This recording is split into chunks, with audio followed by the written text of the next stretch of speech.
بسم اللہ الرحمن الرحیم۔ محترم خواتین و حضرات، اللہ تعالیٰ نے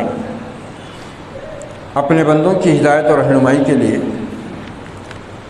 سیدنا آدم علیہ السلام سے لے کر نبی آخر الزمان محمد رسول اللہ صلی اللہ علیہ وسلم تک انبیاء و رسول کا اور ان پر نزول وحی اور نزول کتاب کا سلسلہ جاری فرمایا، اور جب لوگوں کے حالات اور دنیا کے حالات اس مقام کو پہنچ گئے کہ اب ان کے دین کو آخری اور مکمل بنا کر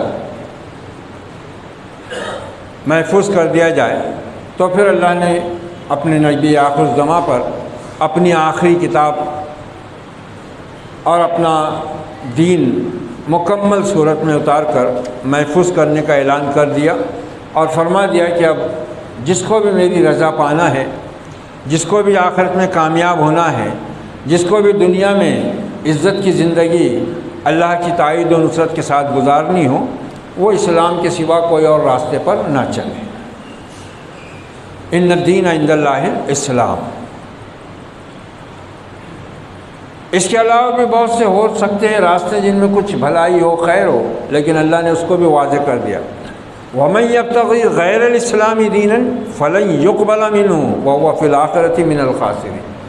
اسلام سے ہٹ کر کسی اور نظام میں چاہے کچھ خوبیاں ہوں، بھلائیاں ہوں، اگر کوئی اللہ کے پسندیدہ دین کو چھوڑ کر ان کو اختیار کرے تو یہ بھی اللہ تعالیٰ قیامت کے دن قبول نہیں فرمائے گا، اور ایسا ہر انسان، ایسی ہر قوم خسارہ پانے والوں میں ہو جائے گی۔ وَمَن يَبْتَغِي غَيْرَ الْإِسْلَامِ دِينًا، اسلام کے علاوہ اور کوئی طریقے حیات، دین کہتے ہیں نظام زندگی کو، صرف عبادت کا نام دین نہیں ہے۔ عبادت کر لینا اسی کا نام دین نہیں ہے۔ دین نام ہے اپنی زندگی کو رب ذوالجلال والاکرام کے، اپنے خالق کے، اپنے مالک کے، اپنے آقا کے، اپنے حاکم کے بتائے ہوئے راستے پر زندگی کو گزارنا، اور اس کے مقابلے میں کسی اور چیز کو، کسی اور راستے کو، کسی اور طریقے کو کسی حال میں اختیار نہ کرنا، یہ دین ہے۔ اسی لیے یہاں لفظ دین استعمال کیا اللہ تعالیٰ نے۔ وَمَن يَبْتَغِي غَيْرَ الْإِسْلَامِ دِينًا، دین کے اعتبار سے اگر کوئی اور طریقہ حیات اپنائے گا تو وہ قابل قبول نہیں، اور وہ ایسے لوگ آخرت میں خسارہ پانے والوں میں ہو جائیں گے۔ اب ہم کو اس آخری مکمل کتاب ہدایت میں، اس ہدایت نامے میں وہ ساری باتیں بیان کر دی گئی ہیں جس کی ہمیں اور آنے والی انسانیت کو قیامت تک کے لیے ضرورت پڑ سکتی تھی اور پڑ سکتی ہے۔ اسی لیے تو مکمل ہونے کا اعلان فرمایا نا اس عالم الغیب نے، اس کے علم میں تو سب کچھ ہے۔ اس نے یہ اعلان یوں ہی نہیں فرما دیا نا، الیوم اکملت لکم دینکم، تمہارے لیے آج میں نے دین کو مکمل کر دیا ہے۔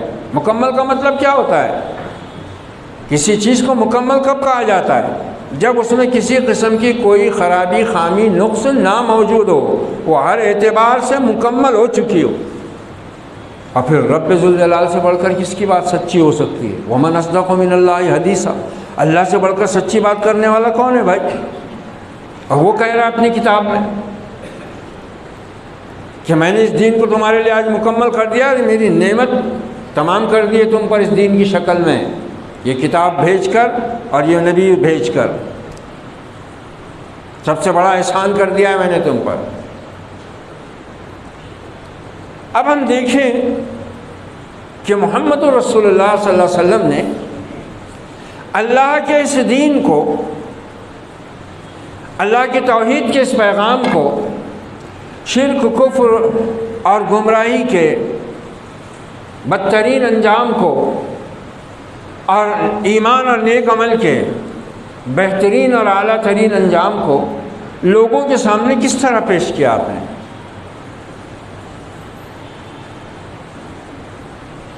آپ غار حرا سے اتر کر آئے، جہاں پہلی وحی کا نزول ہوا، اور اس کے بعد آپ نے اللہ کے حکم کے مطابق اپنے قریبی لوگوں کو، اپنے قریبی رشتہ داروں کو سب سے پہلے دین کی دعوت دی۔ اس کے بعد اللہ نے حکم دیا، تقریباً 3 برس جب خاموش دعوت کے گزر گئے تو حکم دیا کہ فاصدع بما تؤمر، اے پیغمبر اب بالکل اعلان توحید کی دعوت کو بیان کر دو لوگوں کے سامنے۔ اور پھر اس کا جو نتیجہ سامنے آیا وہ خود اپنے قبیلے، اپنے گھرانے، اپنے خاندان، اپنے گھر کے خونی رشتوں کی بدترین اور شدید مخالفت کی صورت میں سامنے آیا۔ اور کس کے سامنے آیا؟ جس کو پورے 40 برس تک اس شہر کا بچہ بچہ، بوڑھا، جوان، مرد، عورت، امیر، غریب، غلام، آقا، سب کے سب امین اور صادق کہتے تھے، امین اور صادق کہتے تھے، پوری 40 برس کی بے داغ زندگی کے گواہ تھے وہ سب۔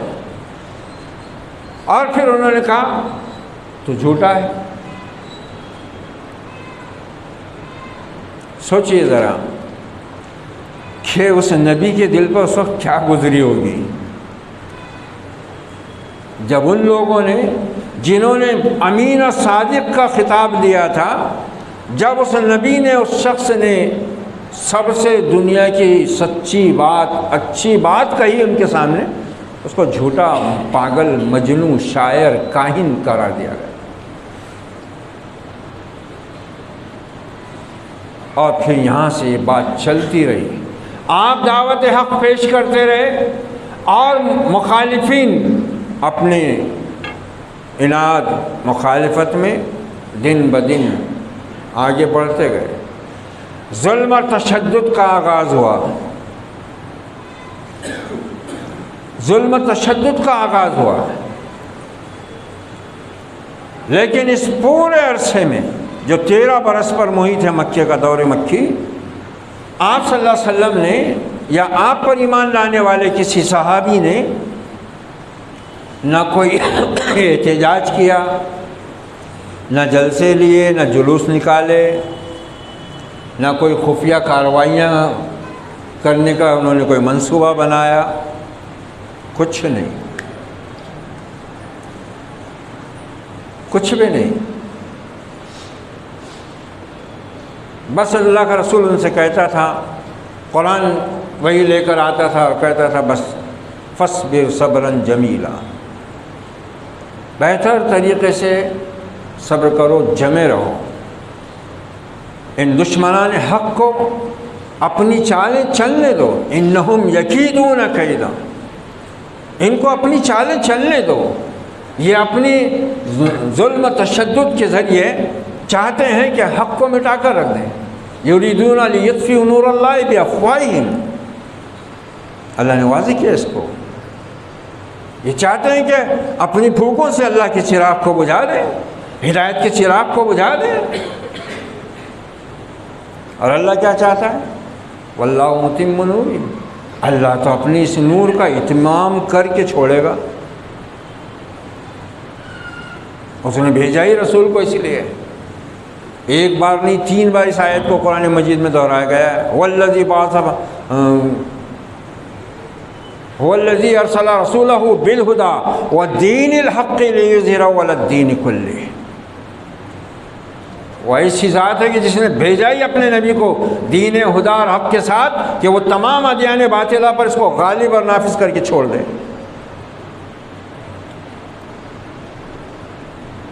کیسے کیسے سنگین حالات مکہ زندگی میں گزرے، رات دن ہم سنتے پڑھتے رہے ان واقعات کو، یہاں تک کہ پھر جیسا کہ انبیاء کی زندگی میں اللہ کی سنت رہی ہے، جب اللہ اپنے نبیوں کی مدد پر آتا ہے، اب وقت آ جاتا ہے کہ اب نبی کی مدد کی جائے، نبی پر ایمان لانے والوں کی مدد کی جائے منکروں کے مقابلے میں، تو پھر عام طور سے ہجرت ہوتی ہے۔ جتنے بھی جلیل القدر انبیاء ہیں ان کی سیرت دیکھو، ان میں ہجرت کا باب ملے گا۔ یہ ہجرت اعلان ہوتی ہے فتح کا، چنانچہ آپ کو بھی ہجرت کا حکم آیا اور آپ یثرب، جو اس وقت یثرب تھا، آپ نے ہجرت کی۔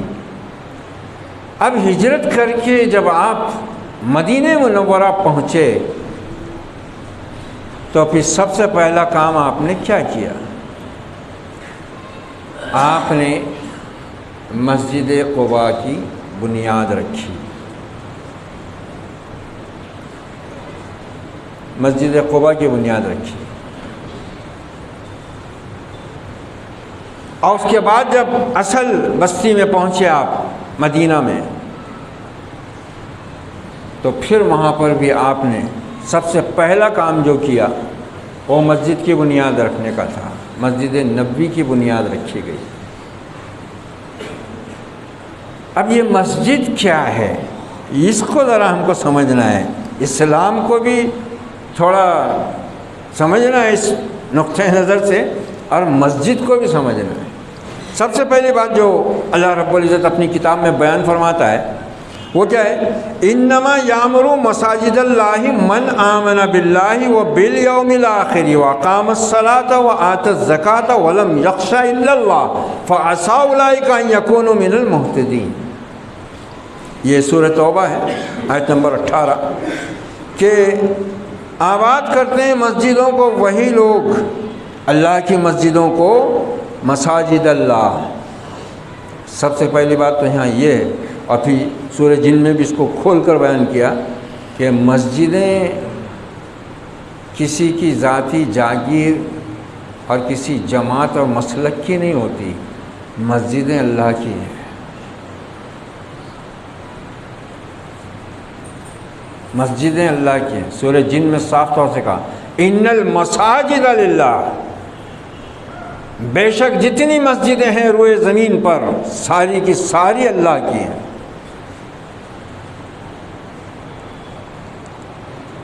مسجد اللہ کے لیے ہوتی ہے، آج فرقوں، مسلکوں اور جماعتوں کی جاگیر ہے۔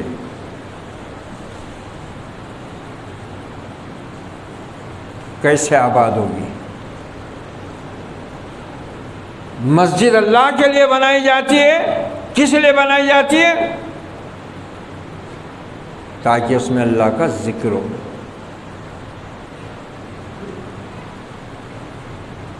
اور کسی چیز کو، اس کے علاوہ کسی اور معبود کو، کسی اور دستگیر کو، کسی غوث کو، کسی اور مددگار کو نہ پکارا جائے۔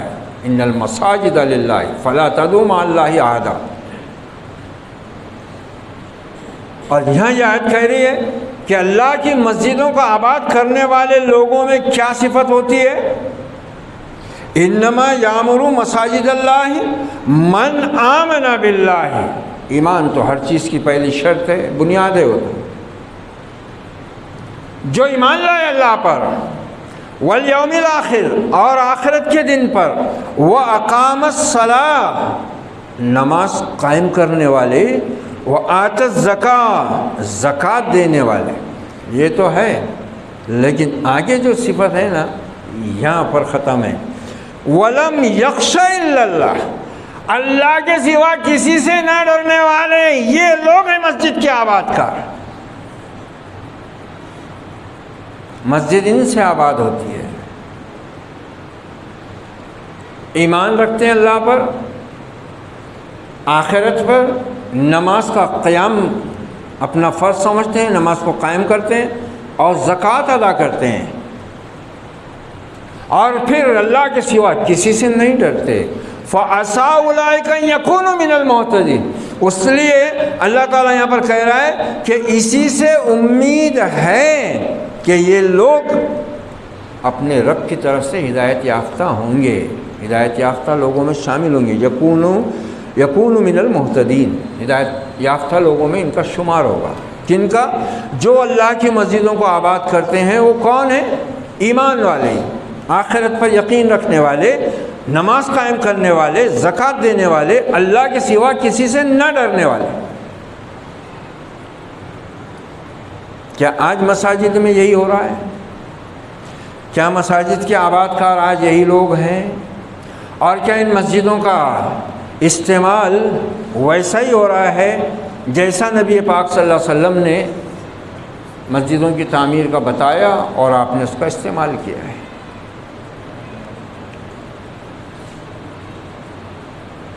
کیا استعمال ہے مسجد کا؟ کوئی متولی ہے، خاندانی متولی چلا آ رہے، باپ کے بعد بیٹا، بیٹے کے بعد پوتا، پوتے کے بعد پڑ پوتا، پڑ پوتے کے بعد پھر پڑ پوتا، متولی ہیں، چاہے کیسے بھی ہوں، نہ نماز کے ہوں، نہ روزے کے، نہ دین کا کوئی علم رکھتے ہوں، نہ توحید اور شرک کے فرق سے آشنا ہوں، مگر متولی ہے اور اس کی حکمرانی چلے گی اللہ کے گھر پر،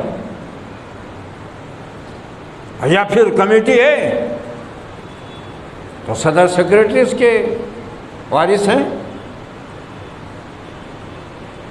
اگر عالم دین امامت کر رہا ہے، خطبہ دے رہا ہے، اور اس نے کبھی اپنے درس میں، خطبے میں ایسی بات کتاب و سنت کی روشنی میں کہہ دی جس کی ضد سیکریٹری پر، صدر پر، مسجد کمیٹی پر پڑ گئی، اس کو چھٹی ہو جائے گی۔ مسجدیں اللہ کے لیے کہاں ہیں؟ مسجدیں متولیوں کے لیے ہیں، مسجدیں سیکرٹری کے لیے ہیں، مسجدیں صدر کے لیے ہیں، مسجدیں جماعتوں کے لیے ہیں۔ اللہ کہہ رہا ہے مسجد اللہ کے لیے، یہ سب مسجدیں اللہ کے لیے ہیں، اور ان کو آباد کرنے والے صرف وہی لوگ ہیں جو اپنے ایمان میں سچے ہیں، آخرت کا یقین رکھتے ہیں، نماز قائم کرتے ہیں، زکوٰۃ دیتے ہیں۔ چندے ہو رہے ہیں، کروڑوں کی مسجدیں بن رہی ہیں، اللہ کے گھروں کو فنکشن ہال بنا دیا لوگوں نے، فنکشن ہال،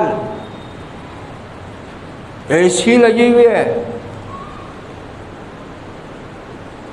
اور پھر ایسے ہو گئے، دلیلیں تو اتنی ہو گئی، منطق بہت آ گئی ان کو، لاجک، بڑے بڑے علامہ بولیں گے پھر کیا برائی ہے، منع ہے، حرام ہے، گناہ ہے، نمازیوں کے آرام کے لیے، نمازیوں کی سہولت کے لیے، اچھا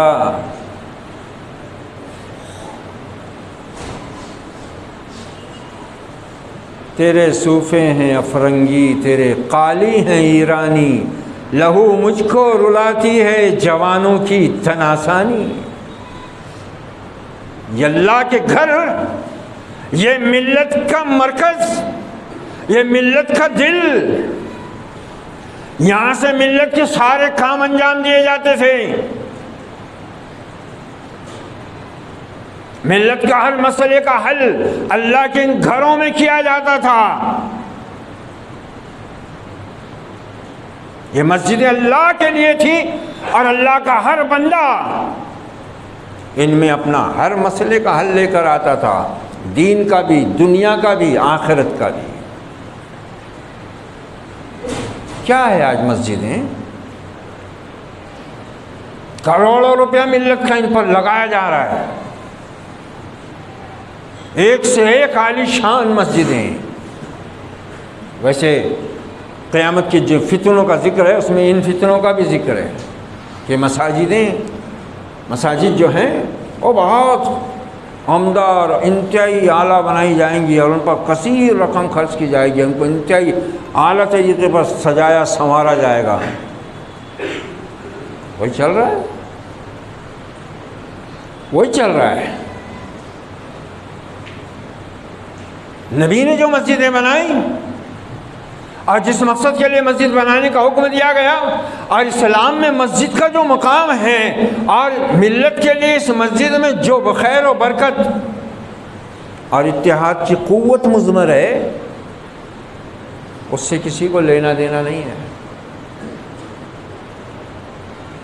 کسی کو لینا دینا نہیں ہے۔ یہ مسجد کن کی ہے؟ وہ مسجد ان کی ہے، یہ ہماری ہے، وہ ان کی ہے۔ اب کوئی لاجک والا بولے گا بھائی اب یہ اتنے فرقے ہو گئے ہیں، بہت سے فرقے ایسے ہیں کہ ان کی مسجد میں نماز اگر ان کے طریقے پہ نہیں پڑھ کے نبی کے طریقے پہ پڑھ لیے تو فتنہ پھیل جاتا، وہاں فتنہ کھڑا ہو جاتا، جھگڑا ہو جاتا، اس لیے نام رکھنا ضروری ہے۔ تو یہ ایسی ہی مجبوریوں میں آ کر تو اسلام اور شریعت کی روح کو مجروح کر کے ایسا بنا دی کہ اب پہچان مشکل ہو گئی ہے. یہی مجبوریوں کے نام، منطق، لاجک. عرب کے لوگ سیدھے سادے تھے، بدو تھے. جیسی آیت اترتی تھی ان کی اپنی زبان تھی، اور اس میں نہ وہ نحو کی باریکیاں ڈھونڈتے تھے، نہ صرف کی باریکیاں ڈھونڈتے تھے، نہ فقہ کی اور علم الکلام کی نکتہ دانیاں ڈھونڈتے تھے. بس جیسا آیا نبی سے سنا، صحابی سے سنا، بس یاد کیا اور چل دیے. اب تو لاجک بول رہے ہیں، لاجک انگلش آ گئی نا. ایک ایسی دیہاتی کے بیچارے باپ نے بڑی مشکل سے پیٹ کاٹ کر اپنے لڑکے کو پڑھنے کے لیے بھیجا شہر، کہ اعلیٰ تعلیم یافتہ ہو جائے گا، اس کا مستقبل سنور جائے گا. ہم تو ایسے ہی رہ گئے. اور سیدھا سادہ تھا بیچارہ، دیہاتی کسان تھا، کھیتی باڑی کرتا تھا. اب یہ پڑھا کے ایک دن آیا اور باپ نے کھانے کے وقت میں پوچھا، بیٹا کیا پڑھے، کیا پڑھ کر آئے؟ کہا میں نے لاجک پڑھی ہے، منطق پڑھی ہے. بولے یہ کیا ہوتا ہے؟ بولے ابا یہ ایسا علم ہے، اب یہ ہمارے سامنے جو ایک ابلا ہوا انڈا رکھا ہوا ہے، بولے اس کو اگر میں ثابت کرنا چاہوں کہ یہ ایک نہیں دو ہے تو میں ثابت کر سکتا ہوں. باپ نے بولا نہیں ایسا کیسا علم ہے بیٹا، ذرا بتا میرے کو. اب اس نے وہ منطق کے وہ جزیہ کلیہ، اس سے وہ ہوتا ہے، اس سے وہ ہوتا ہے، ادھر سے یہ لاجک، ادھر سے وہ لاجک، ادھر سے یہ پرنسپل، ادھر سے وہ ڈیوائڈر، ادھر سے یہ ڈیوائڈر، وہ اس نے اپنے بکواس شروع کر دیا. باپ نے سنا اور پھر اس کے بعد میں بولا بھائی تو اس سے کیا ہوا؟ بولے اس سے ثابت ہوا نا کہ یہ ایک نہیں دو انڈے ہیں. اچھا ایسا کر بیٹا، بولے یہ میں کھا لیتا ہوں، دوسرا تو کھا لے. آ گئی منطق ہاتھ میں. باپ کیا بولا؟ اچھا بیٹا ثابت کر دیا نا، بولے ایک نہیں دو ہے، یہ میں کھا لیتا ہوں، جو دوسرا تو نے ثابت کیا نا وہ تو کھا لے گا. بس یہ ایسی لاجکیں چل رہی ہیں آج کل، اور کچھ نہیں رہا. مسجدوں کا بس ایک نظام ہے، چندے ہو رہے ہیں، زمینیں خریدی جا رہی ہیں، عالی شان مسجدیں بنائی جا رہی ہیں، اور ان کو پورا آرام گاہ، ڈریسنگ روم، سٹنگ روم، ڈرائنگ روم، خوابگاہ، فنکشن ہال، وہ بنایا جا رہا ہے. بس روح ختم ہو گئی ہے. ان مسجدوں سے نبی کے صحابہ نے اس دین کا ہر معاملہ حل کیا، اس دین کی ہر بات دنیا تک پہنچائی. اس مسجد کے ذریعے اپنے مسائل حل کیے، اسی مسجد کے ذریعے انہوں نے اپنی غربت کا خاتمہ کیا، اسی مسجد کے ذریعے انہوں نے اپنی حسد، اناد، بغض، دشمنی، عداوت کا خاتمہ کیا، اسی مسجد کے ذریعے انہوں نے اپنے اندر اتحاد کو مضبوط کیا. رات دن مضبوط ہوتے چلے گئے. یہ مسجدیں آج کیا کر رہی ہیں؟ اللہ کے گھر میں نماز پڑھنے کے لیے جانے سے پہلے دیکھنا پڑتا ہے کہ یہ کس کی مسجد ہے.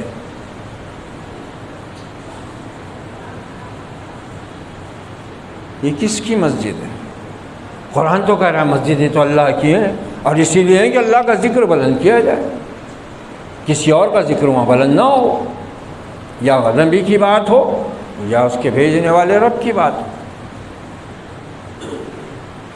مگر آج دن اللہ کے گھروں میں شیطانی سیاست کی بات تو ہو سکتی ہے ایک بار، مگر سیدھی کتاب و سنت کی بات نہیں کر سکتے. انہی مساجد سے اللہ نے اپنے ایمان والے بندوں پر اپنی رحمتوں اور برکتوں کا نزول شروع فرمایا. ان مساجد کو آباد کرنے والوں کو جنت کی بشارت دی گئی، مسجد بنانے والوں کو جنت میں محل کی خوشخبری دی گئی.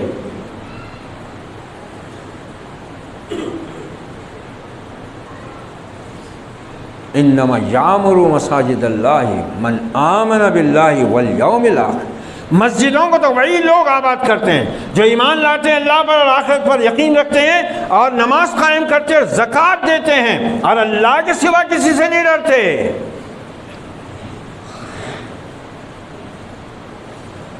یہاں تو اللہ کے سوا ہر ایک سے ڈرتے ہیں. امام کمیٹی سے ڈرتا ہے، مؤذن کمیٹی سے ڈرتا ہے، مقتدی امام سے ڈرتے ہیں، امام مقتدیوں سے ڈرتا ہے،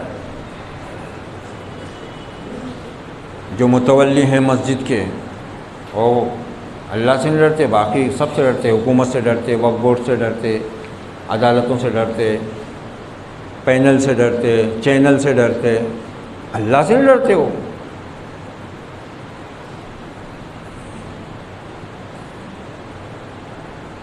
مسجدیں یہ مسجدیں ہیں.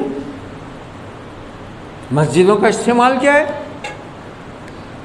محمد رسول اللہ صلی اللہ علیہ وسلم مسجد میں بیٹھے ہیں، اپنی مسجد میں، مسجد نبوی میں، علی صاحب الصلاۃ والسلام. انتہائی مفلوق الحال صحابی آ کر کہتا ہے یا رسول اللہ میری کچھ خیر خبر لے لیجئے، میرا کچھ معاملہ حل کر دیجئے. کہا کیا بات؟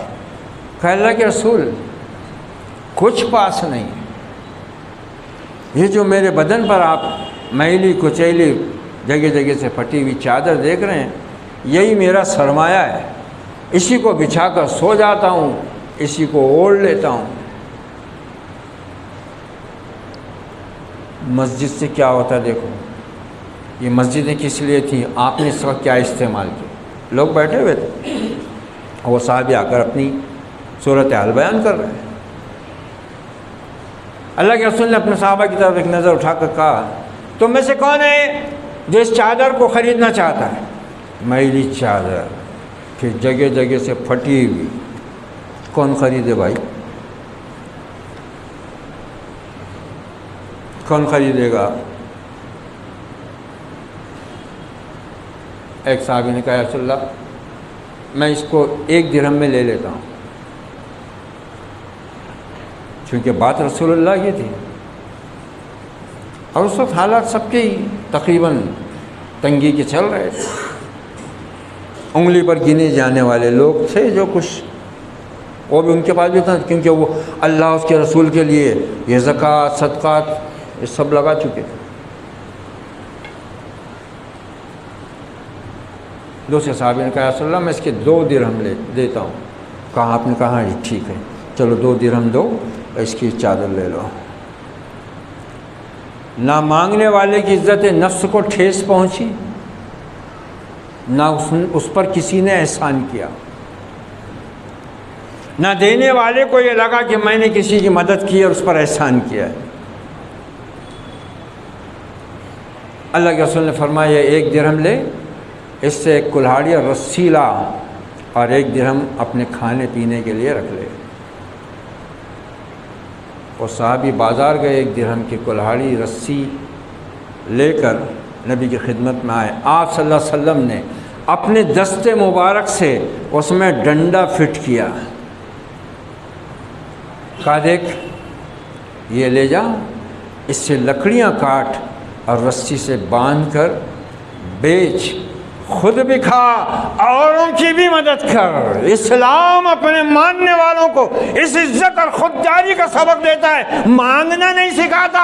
4% ریزرویشن کی بھیک، یہ وہی مسجدوں کے اوپر لوگ آپ آج وہ ہیں قابض جو نہ اللہ سے ڈرتے ہیں، نہ نماز کا قیام کرتے ہیں، نہ زکوٰۃ دینے کی ان کے اندر کوئی رمق ہے. دیتے بھی ہیں تو بس نامینل کھانا پوری کے لیے، اور غیروں سے بھیک مانگتے ہیں. وہ صحابی اس کلاڑی اور رسی کے ساتھ جنگل گئے، لکڑیاں لا کر بیچنے لگے اور اپنے جیسے انسانوں کی مدد کرنے لگے. اور ہم کو کیا بنا دیا گیا؟ کوئی آ جائے بولے بھائی پریشان حال میں ذرا اعلان کر دو، بھائی اعلان کر دو، بھائی یہ آدمی بہت پریشان ہے اس کی مدد کر دو. اب لوگ مدد کر رہے تھے، وہ اپنا جو بھی ہوا 1000 500 2000 4000 5000 10000 وہ لیتا چلتا بنتا. اس کے بعد اس کا کوئی دوسرا بھائی آتا، چالو ہے سلسلہ. عورتیں برقع پہن کر شادیوں کے لیے چندے کرتی پھر رہی ہیں رات دن. کچھ عورتیں فائلیں لے کر ڈاکٹروں کی رات دن مدد مانگتی پھر رہی ہیں، میرا شوہر ایڈمٹ ہے، میرا بیٹا ایڈمٹ ہے، میری بیٹی بھی کا آپریشن ہے، مدد کر دو، پھر چندہ ہو رہا ہے۔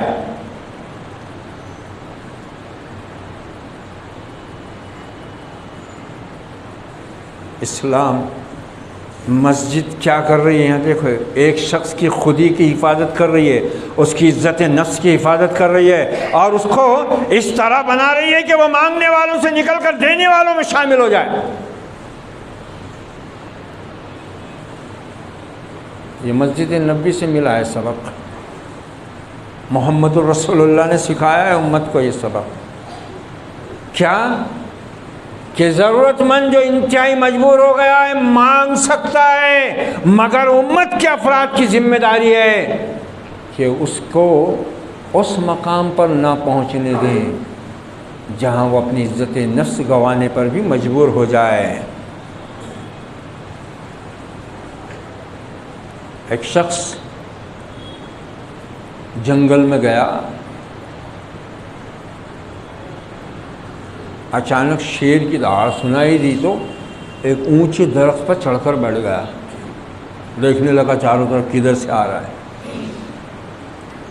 چاروں طرف نظر دوڑاتے دوڑاتے کیا دیکھتا ہے؟ بالکل اس کے سامنے ہی تھوڑی دور پر ایک لومڑی جس کے دونوں پیر گئے ہوئے ہیں، کھڑے نہیں ہو سکتی، چل نہیں سکتی، دونوں پیر اس کے گئے ہوئے ہیں، یوں سمجھ لو پولیو ہو گیا ہوا ہے، بس گھسٹتی ہے اپنے آپ کو تھوڑا تھوڑا۔ اس نے دیکھا، سوچا کہ بھائی یا اللہ، یہ جنگلی جانور اتنا معذور ہے اور اس کے باوجود بھی یہ بہت تندرست نظر آ رہا ہے، اس کو روزی کون دیتا ہوگا؟ کون کھلاتا ہوگا اس کو؟ یہ اپنی غذا کا انتظام کیسے کرتی ہوگی؟ اس سے تو چلنا بھی ممکن نہیں ہے۔ تھوڑی دیر گزری تھی کہ اس نے دیکھا کہ ایک شیر اپنے منہ میں بڑا سا شکار لے کر آ رہا ہے۔ وہ لے کر آیا، لومڑی کے پاس بیٹھ کر کھانے لگا، اور پھر جب پیٹ بھر گیا وہ باقی اس کے پاس چھوڑ کر چل دیا۔ یہ شیر کی معروف عادت ہے، اکثر لوگ بیان کرتے ہیں، شیر جو ہوتا ہے نا، شیر وہ کبھی بلا وجہ شکار نہیں کرتا، اور ہمیشہ شکار کرنے کے بعد اپنی ضرورت بھر کھا کر باقی جنگل کے دوسرے جانوروں کے لیے چھوڑتا ہے۔ یہ شیر کی صفت ہے۔ اب اس نے جو دیکھا یہ تماشا اللہ کا، بولے واہ رے اللہ، کیا تیرا انتظام ہے، اس معذور مخلوق کو تو نے روزی کس طرح پہنچائی ہے؟ میں تو بندہ ہوں۔ جا کے گھر کو بیٹھ گیا، جا رہی نہیں باہر، ماں بول رہی، بیوی بول رہی، ارے جا کچھ کر کھاؤں، ارے نہیں، اللہ روزی دینے والا ہے، روزی دیتا ہے، میں آنکھوں سے دیکھ کر آ رہا ہوں۔ معذور لومڑی چل نہیں سکتی، کھڑے نہیں ہو سکتی، اس کو روزی پہنچا رہا ہے، میں تو بندہ ہوں اس کا، میرے سے تو وہ بہت محبت کرتا ہے، میں تو اشرف المخلوقات۔ گھر والے پریشان ہو گئے، سمجھا کہ یار ایسا نہیں ہے، ماننے کو تیار ہی نہیں۔ سمجھو ذرا، اس حکایت میں بہت بڑا سبق ہے، وہ جو میں نے ابھی صحابی کا واقعہ سنا ہے نا، اس سے اس کا بڑا گہرا تعلق ہے اس چیز کا۔ اسلام کیا چاہتا ہے، مسجدوں سے کیا ہونا چاہیے۔ ہر مومن، ہر مومنہ، ہر مسلم، ہر مسلمہ کی عزت نفس کی حفاظت، اس کی جان مال عزت آبرو کی حفاظت۔ آخر ایک دن گزرا، 2 دن گزرے، 3 دن گزرے، گھر والے پریشان ہو گئے، تو ایک دن گھر کے سامنے سے کوئی عالم دین جانے لگے تو ان کو آواز دے کر بلایا گیا، کہا حضرت یہ ذرا اس احمق کو سمجھائیے۔ کہا کیا بات؟ کہا ایسے ایسے ہوا، ایک دن یہ جنگل گیا، شیر کی دہاڑ سن کر ایک درخت پر چڑھ گیا، اور چڑھنے کے بعد اس کو کچھ دور پر ایک معذور لومڑی جو دونوں پیروں سے معذور تھی، پچھلے پیروں سے چل نہیں سکتی تھی، گھسیٹتی تھی اپنے آپ کو تھوڑا تھوڑا، اس کو دیکھا کہ سوچا کہ اس کو کون روزی دیتا ہوگا، یہ اپنا پیٹ کیسے بھرتی ہوگی، اور معذور ہونے کے باوجود یہ دبلی بھی نظر نہیں آ رہی، پوری طرح صحت مند ہے، توانا ہے۔ اور اس کے بعد کچھ دیر کے بعد میں اس نے دیکھا کہ شیر ایک بہت بڑا شکار مار کر لایا، اور اس نے لومڑی کے پاس بیٹھ کر اپنا شکار کھایا اور بقیہ لومڑی کے لیے چھوڑ کر چلا گیا اور لومڑی اس شکار سے سیر ہو گئی۔ تو کہا پھر تو یہ کہہ رہا ہے کہ جب معذور لومڑی کو اللہ رزق دیتا ہے تو میں اس کا بندہ ہوں، مجھ کو تو وہ گھر بیٹھے دے گا۔ کہ اللہ کے بندے تو نے اللہ کا سبق الٹا سمجھا، اللہ نے تجھ کو سبق سکھایا ہے مگر تو اس کو الٹا سمجھ بیٹھا۔ اللہ نے تجھ کو یہ سبق سکھایا ہے کہ شیر بن، خود بھی کھا، دوسروں کو کھلا جو معذور ہیں، مگر تو لومڑی بن گیا۔ آج اس امت کی یہی حالت ہو گئی بھی ہے، اس کو یہی بنا دیا گیا ہے، بھیک مانگ رہی ہے، ان سے بھیک مانگ رہی ہے جو ظالم ہیں، جو جانتے ہی نہیں کہ انسانیت کیا ہوتی ہے، انصاف تو بہت دور کی بات ہوتی ہے۔ ان سے بھیک مانگنے کا سلیقہ سکھایا جا رہا ہے اس امت کو۔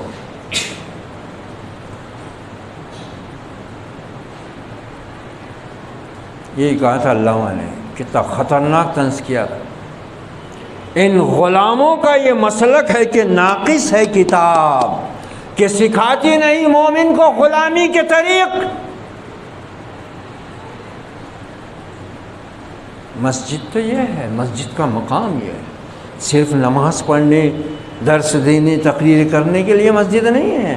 یہ مسجد اس لیے ہے کہ امت کی خیر خواہی، امت کے معاملات کی اور مسائل کے حل کا پورا انتظام ہو، بیت المال ہو قائم، کسی مومن کی عزت نفس کو ٹھیس نہ لگے۔ وہ جو معاشرے میں بے یار و مددگار بیٹھے ہوئے ہیں، کئی ایسے بوڑھے جوڑے ہیں جن کی اولاد نہیں ہے، لوگوں کے یا دور نزدیک کے کچھ رشتہ داروں کے رحم و کرم پہ ہیں بیچارے۔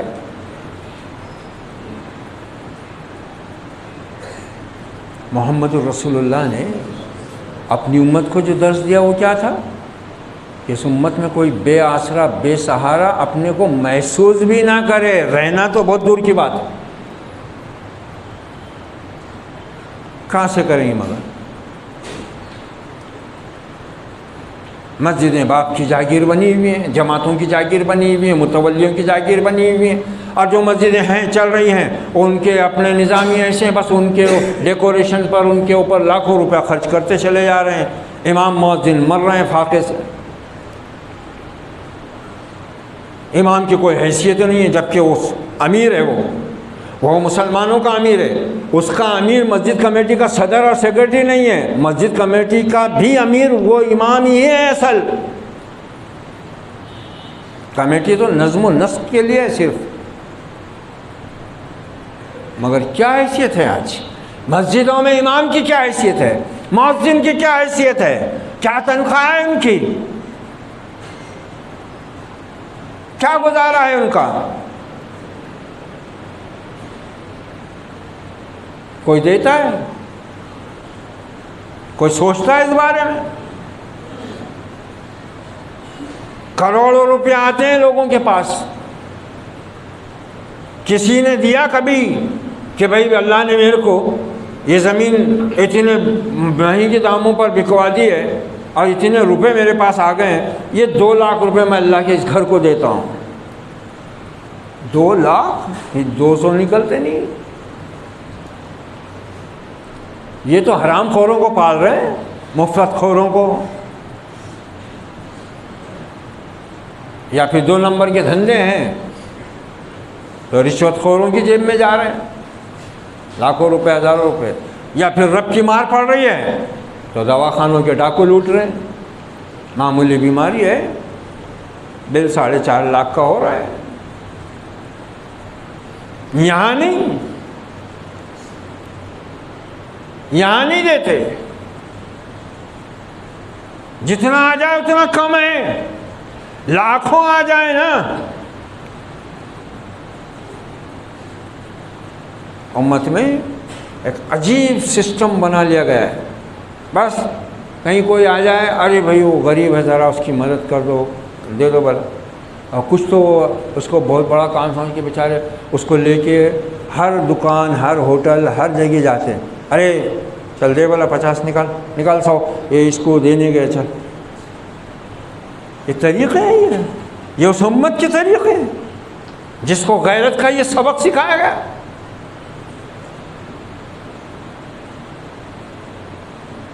اسلام خود کفیل بن کر اوروں کی کفالت کی تعلیم دیتا ہے.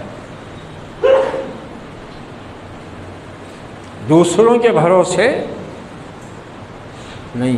اب تو اس امت کے نوجوانوں کی اتنی یعنی بے غیرتی سر پر چڑھی ہوئی ہے کہ اب تو یہ تو سارا عیش و آرام ہی لڑکی والوں کے بھروسے ڈھونڈ رہے ہیں، اور لڑکی والے بھی احمق ایسوں کو برابر سر پر چڑھا کر پالتے چلے جا رہے ہیں، دیتے چلے جا رہے ہیں.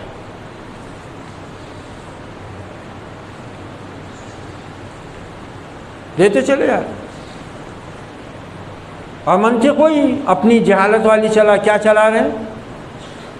بچیوں کو دیکھنا پڑتا، کم زیادہ ہوا تم لڑکے ہیں کماؤ. تو تم نے بچی مرد کو نہیں دی کیا؟ کوئی بیٹے کو اگر تم یہ بول رہے کہ تو مرد ہے کما پال بیوی بچوں کو، تو تمہارا داماد مردوں میں نہیں ہے کیا؟ مرد دیکھ کے نہیں دیے تھے کیا؟ بات بہت کڑوی لگیں گی مگر ہے چل رہا ہے. کہاں جا رہا ہے پیسہ؟ امت کو تو زکوٰۃ کا، بیت المال کا، صدقات کا نظام دیا گیا تھا. کوئی مسلم مرد عورت بوڑھا جوان بے غیرت نہ بنے، اس کی عزت نفس نہ ضائع ہو، وہ دوسروں کا محتاج نہ بنے. ایسا نظام مسجدوں میں ہو. مگر بس مدرسوں اور مسجدوں کے چندے ہو رہے ہیں، پیسہ کہاں جا رہا ہے، کہاں لگ رہا ہے، وہ کچھ نہیں. اور مسجد کے دروازے کے باہر مسلمان مردوں اور عورتوں کی لائن لگی ہوئی ہے، 5 روپے 2 روپے 1 روپیہ بھیک مانگ رہے ہیں. کیوں؟ کیا مسجد نبوی کے سامنے اللہ کے نبی کے دور میں، صحابہ کے دور میں، تابعین کے دور میں، تبع تابعین کے دور میں کوئی بھکاری نظر آیا؟ یا ان مسجدوں کے سامنے جن مسجدوں کو آپ صلی اللہ علیہ وسلم اور آپ کے صحابہ نے اور آپ کے بعد تابعین نے دنیا میں جگہ جگہ تعمیر کیا اللہ کی عبادت کے لیے اور مسلمانوں کے مسائل کے حل کے لیے. اسلام خالی نماز روزے کو سمجھ کے بیٹھ گئے، مسجد کو بس اتنا ہی کام. کسی کے اندر کوئی جذبہ، کوئی ذوق، کوئی شوق پیدا نہیں ہوتا کہ اللہ کے گھر سے ایمان والوں کو راحت ملے.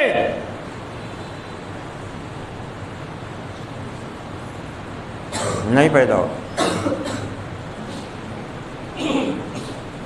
بس مسجدیں فخر ہے، وہ ہماری مسجد، وہ تمہاری مسجد.